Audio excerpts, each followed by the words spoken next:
Бул эжекебиздин аты жөнү Ишмаматова Зура. Учурда 48 жашта, Максат айылынын тургуну.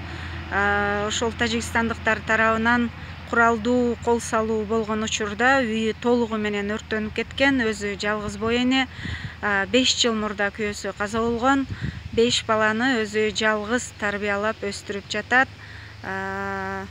Азыр бул эжекебизге дагы ушул аманатты тапшырып коелу. Бул жерде 2,5 миң сом ушул сизге жардам кылам дегендердин аманатын тапшырып жатам эже.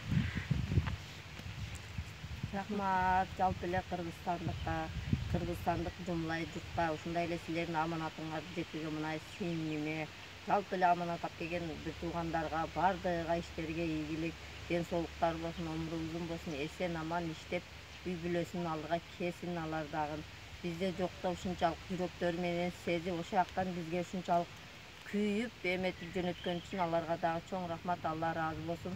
Не тилесе тилектерин берсин. Ар дайым өмүрү узун бол, эки дүйнө бактылуу бол. Мен аларга таазим кылам. Иш кылса иштерге ийгилик, баардыгынын ден соолугу болсун, ойлогон тилеген максатыга жетсин. Эч кимди душманыбызды мындай күнгө салбасын. Кудай рахмат баардыгыңыздарга.